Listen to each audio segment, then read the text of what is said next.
And I've come a long way since being someone that actually supported Zionism. I actually hate my former self, knowing what I was unwittingly supporting. Why don't you cut off the welfare state of Israel and stop sending them money? That would be the first thing. Pam Bondi apparently always has her hands tied behind her back when it comes to this topic of pedophilia and government. So cut off the entire welfare state of Israel. That's what Candace Owens is declaring as she brings us the latest in this sad and depraved and twisted tale of the Israeli government official who escaped justice by being charged for soliciting sex with a minor in Las Vegas, but posting bail and getting out of the country, flying back to Israel without government officials clamoring for it, requesting his extradition, etc. Even after talking to the FBI. So let's get her take on this. Please like the video and subscribe to the channel. Yesterday, what's happening in Vegas, this guy on a trip meets with some NSA officials, right? He's an Israeli and he works for a cyber network. And this guy, Tom Alexander Novik, just decides he's going to try to sleep with a child. And they catch him, as well as 8 others, after he had met with some NSA officials. And for whatever reason, which they're going to tell us the reason, he gets released. Not only does he get released and make bail, which is just $10,000, which basically says, I'll come back, he then gets on a plane and goes to Israel. Now there's like a finger-pointing game, but it turns out, this is a little interesting, that the U.S. District Attorney in Nevada is or as Mark says, Nevada. We were debating this. I say Nevada. I'm from Connecticut. He says Nevada. But she was born in Israel. And this is not a joke. She was actually born in Israel. And I'm beginning to ask, and I know I've already committed the sin of asking questions, let's just talk about what Vegas is. A city of vice, right? They say to you, what happens in Vegas stays in Vegas. And I'm thinking, well, in this case, what happens in Vegas stays in Israel, I guess, right? maybe what happens in Vegas doesn't stay in Vegas, because we know that this is a city where there is rampant prostitution. They encourage people, oh, this is where you want to go for your bachelorette, when you just when you get married. And when you think about Vegas, a city that the empire of gambling was built upon, your mind kind of goes to Miriam and Sheldon Adelson. Sheldon Adelson, who put together gambling resorts, has won contracts for gambling resorts all throughout the world. What is it? He owns the Sands, like Las Vegas Sands Corporation.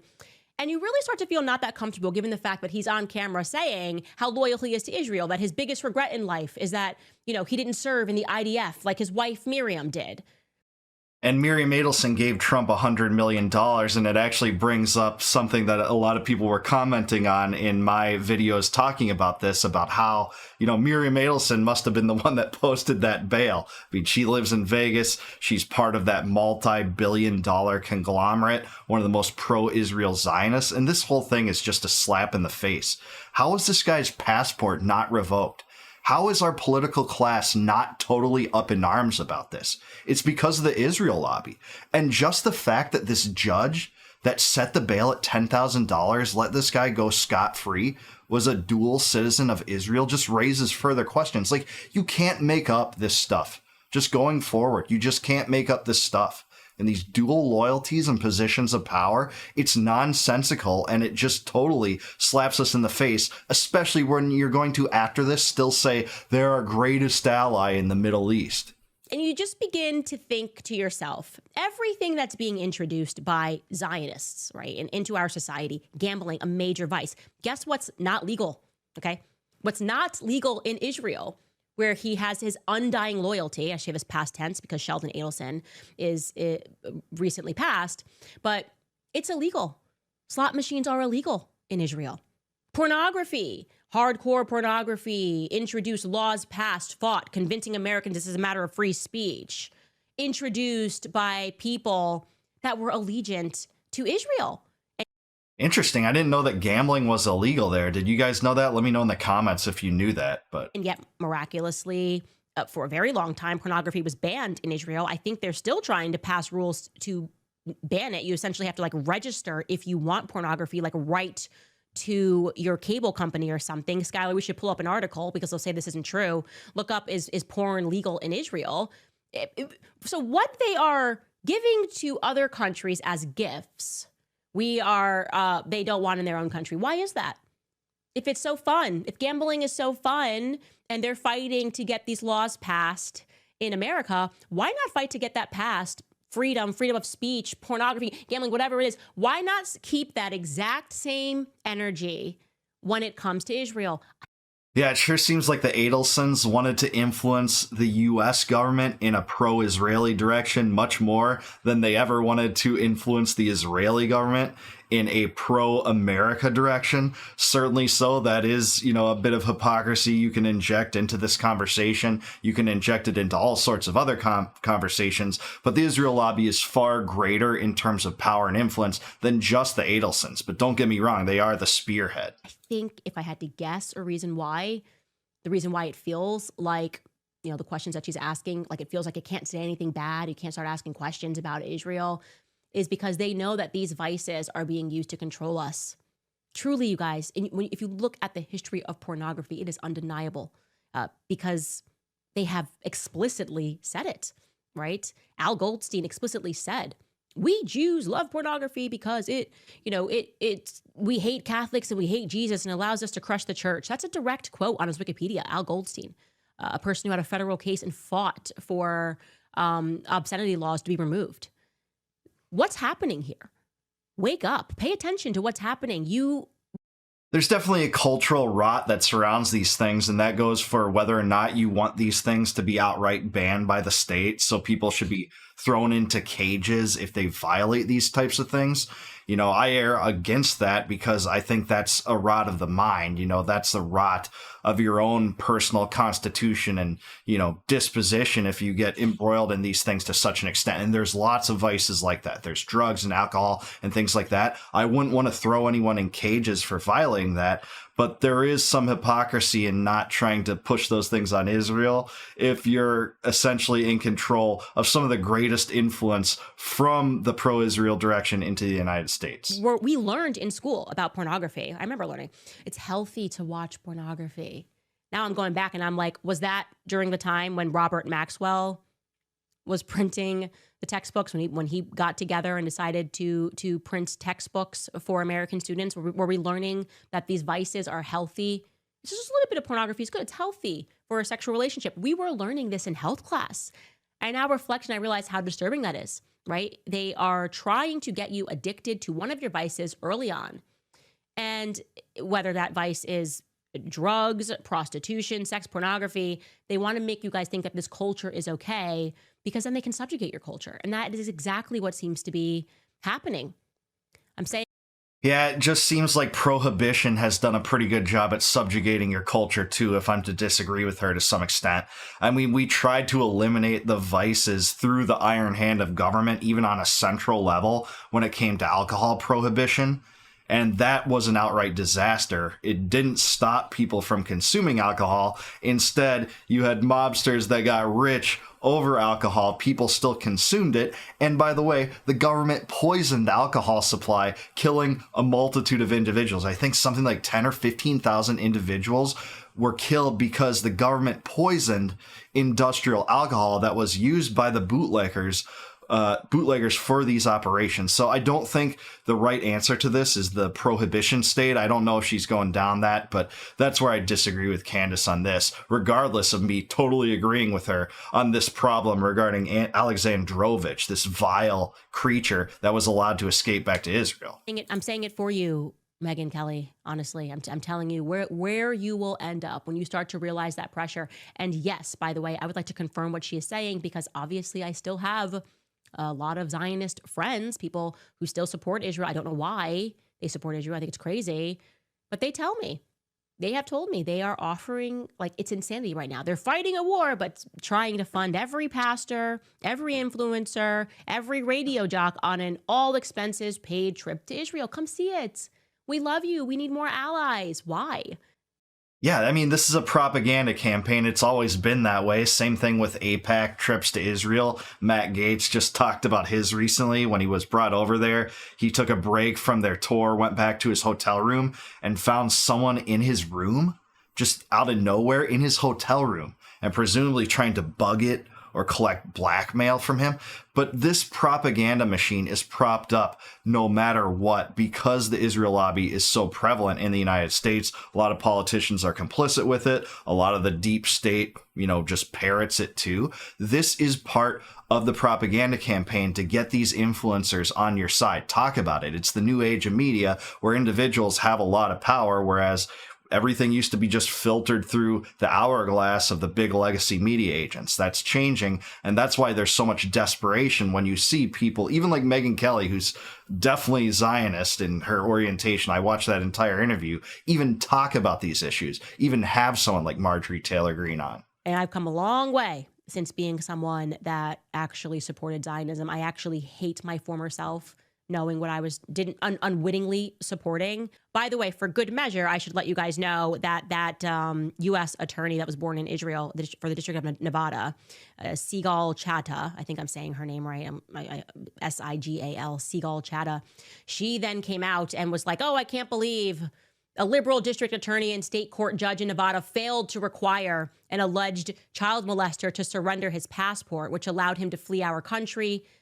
The Attorney General Pam Bondi just called me and she's outraged, and she also called the FBI Director Cash. Well, the egg's on your face, DOJ and FBI, because you talked to him. He said in the documentation that exists, this Tom Alexandrovich creature, this vile creature who tried to solicit a minor for underage sex, that he talked to the FBI. So the FBI knew about this guy and they still didn't revoke his passport. And the NSA. Candace mentioned that too. Individual who fled our country should have had his passport seized by the state authorities. He must be returned immediately to face justice. I will tell you why I don't trust that. Okay, couple of things going on there. First and foremost, they responded, like the police responded and were like, I don't know what she's talking about. She knows what the rules are. It's $10,000 bail. That's what the law is here. We followed the law. And the person was then asked by a reporter, well, did you communicate with her office? And he won't say. He's just like, she's allowed to communicate to the press what she wants. There's always this element of theater where I'm like, I don't trust this. Like, oh my God, I'm pretending to be outraged that the Epstein files are not being like, oh my gosh, I'm pretending to be shocked that you guys are still interested in Epstein. There's always this element of theater, the cult of the drama club that I keep speaking to you guys about.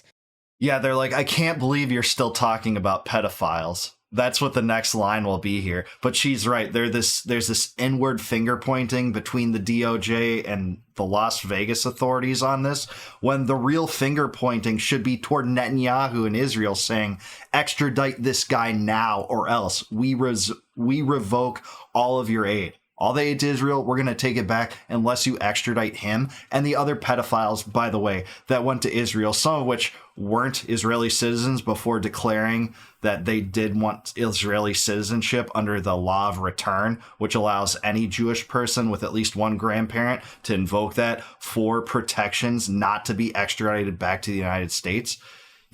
Bring these people to justice, extradite them now, but they won't. They're going to do this inward finger pointing, this dramatics, the drama club, what Candace is talking about, instead of focusing your ire and indignation toward Netanyahu and the Israeli government. That you perceive. So she's pretending to be shocked. The police responding going, what are you talking about? But also won't say. They were clear that they had a conversation with her. So some conversation took place. Was she involved in making sure he was released? And now she's being performative. Pam Bondi always acting like she can't do anything. Oh, Pam Bondi is shocked. She's almost like adding an alibi for Pam Bondi too. Because I tweeted yesterday and asked Pam Bondi if maybe she could stop defending, Jewish students on campus, male students. Yeah, that's enough on pedophiles. That's what she's going to say, just like she did in the Epstein cover-up. We don't know if he was foreign intelligence, and that's it on pedophiles. The same thing's going to happen here. Who are wearing IDF shirts, if they're lightly shoved by a girl, like that would be a better thing for her to use her platform to speak about. I feel like she's kind of preventing a cover for her, like an alibi for her. And then you have Kash Patel. Like, you guys could do something about this if you really wanted to. And so pretending to be outraged is not really enough. Okay. Why don't you cut off the welfare state of Israel and stop sending them money? That would be the first thing. And you could say, give us back all of the pedophiles, because he's not the first one or the last one that they will be protecting as a policy. And then we'll consider whether or not we'll give you money. And then after you return the pedophiles and we make that consideration about whether we're going to give you money, we will determine, no, you're on your own. Yeah. That would be my suggestion. But Pam Bondi apparently always has her hands tied behind her back when it comes to this topic, this recurring theme of pedophilia and government. So, Amen, sister, man. Candace has never been more on fire than that, if you ask me. That's exactly what should happen here. She's exactly right. You should bring this to Israel right now. Stupid inward dramatic finger pointing isn't going to solve this. She's right. That district attorney or the attorney of the administration gave Pam Bondi cover for this. Yeah, we're so outraged. We can't believe this, even though the Las Vegas Police Department and authorities are saying, no, you know about the law. We followed the law. And this guy talked to the deep state. He talked to the NSA and FBI, and they still let him go without revoking his passport.